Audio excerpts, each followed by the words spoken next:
Good afternoon. This is the focus video for week 9 of MH510 in the fall of 2024. This week we're going to be talking about postmodernist history and historians. Please note these are not intended as miniature lectures or teaching. Rather, what I'm trying to do is focus you on some things to pull out of the readings, and how you pull them out and the take you take on those is totally up to you. And if you see something else in the readings to pull out, by all means, pull it out. I'm just trying to help you get a handle on what oftentimes can kind of be jelly on the wall. All right? So with that little aside, let's dive right in. Our questions again, the first one is very similar to what we've had recently. Got one more week of this coming in week 10, and then we get to my best question in week 11. But the postmodernist school of history emerged from the literary criticism movement, Derrida and others in France, and migrated to the field of history in 1970s and 80s through the work of Michel Foucault, gaining a following in the English-speaking world in the 1990s. It challenges the epistemological foundations of the study of history and the notions of meta-history. Based on your readings thus far in Arnold, Gaddis, Novick, Tosh, Truman, and Williams, and there's a bunch of additional ones on the slides in here that you can draw from as well, identify and discuss 3 major characteristics of postmodernist history, and what do you think the strengths of this approach are and what weaknesses exist within postmodernist history. Just an aside here, your thesis statement should include both the 3 major characteristics and a strength and weakness or 2 right in that initial thesis statement. If you want to make it 2 sentences, fine. Characteristics and strengths and weaknesses, but right up front, you ought to tell me both. The second question is, who is Michel Foucault? Provide a 1-paragraph biography and why we might consider the entire postmodernist school that he was a seminal contributor to. Is the fruit of the tree edible if the roots of the tree are rotten or diseased? That's kind of to make you think about Michel Foucault and where he's coming from, and yeah, think about that. All right, little background. Beginning in the 1970s, a new school of interpretation began to emerge, postmodernism. Postmodern itself arose among French philosophers, literary and art critics, and then amongst some historians.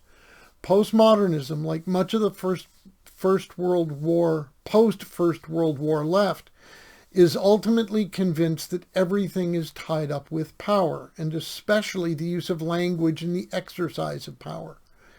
Postmodernism questions modernism, empiricism, historicism, and even the Enlightenment project itself. Some have argued that there is no ultimate purpose in history, holding a nihilist perspective. At least one historian refers to the late 20th century as the age of nihilism, due to the lack of meaning in people's lives. Other postmodernists hold the position that history is what we make of it.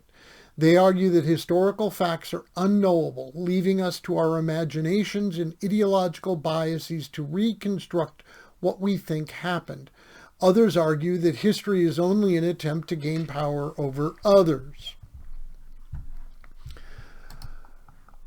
A key feature of postmodernism is that only the reader can assign meaning to a text, that words in and of themselves mean nothing until the reader assigns the meaning.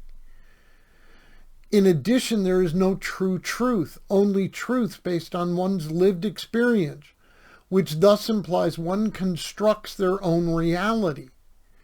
What are the implications of that for the writing of history? Postmodernism is tough, so I've given you lots of additional resources here.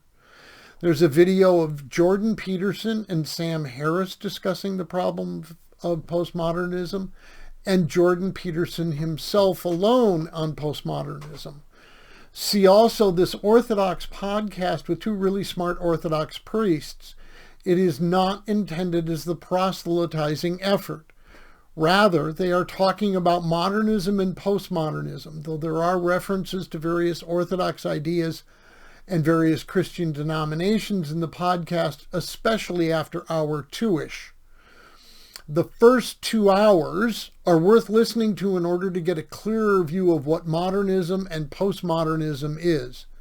There's an interesting piece within that podcast that the basis of the postmodernist critique is found actually in Edmund Burke's Reflections on the French Revolution in 1790, which was news to me when I watched or listened to the podcast.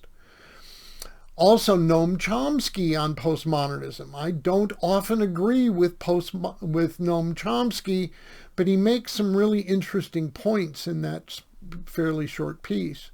Then there's a piece by Mesterman on SlideShare, a piece by Stephen Hicks, Plato Stanford's entry, which is a philosophical encyclopedia online on postmodernism, all about worldviews, butterflies and wheels on postmodernism, all kinds of resources on postmodernism. Discussion question 2, Michel Foucault. Who is Michel Foucault? What did he write? Why did he write it? Provide a 1-paragraph biography, and why might we question the entire postmodernist school that he was a seminal contributor to? Is the fruit of the tree edible if the roots of the tree are rotten or diseased? Some of these links that I've given you here are very polemic, but then Foucault is a polarizing figure. So take a look at those and kind of get a feel for who this guy is. Thinking ahead toward your final essay. Use your annotated bibliography as a sort of roadmap. What are the contours of the historiography? Remember, you're writing a historiographic essay or a literature review on your topic, not an argumentative essay on your topic. See the link for an explanation that may be helpful to you. Be sure to organize your historiography either by argument or by chronology, not by author. Historians agree here and disagree there, or history shifts from X to Y over time. Feel free to criticize, but be sure you use evidence to criticize, not just your opinion.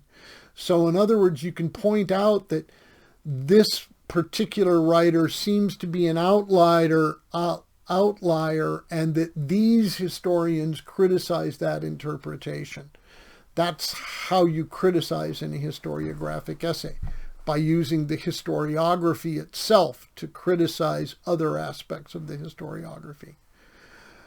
Do use Grammarly, but use it. Do not let it use you. Pay attention to detail. Footnotes, proper Chicago Manual style 10-point font, indented a single space. Bibliography, proper format, alphabetical order, alphabetical author's last name first order, no numbering, 12-point hanging, single spaced, italics where italics belong, book titles and journal names are in italics, book chapters and article titles are in quotation marks. If you have any questions or you're struggling with this, by all means, call me. All right, with that, let's go nail some Jell-O to the wall when we talk about postmodernism. Y'all have a great day, stay safe, and I'll see you around the campus. Bye-bye.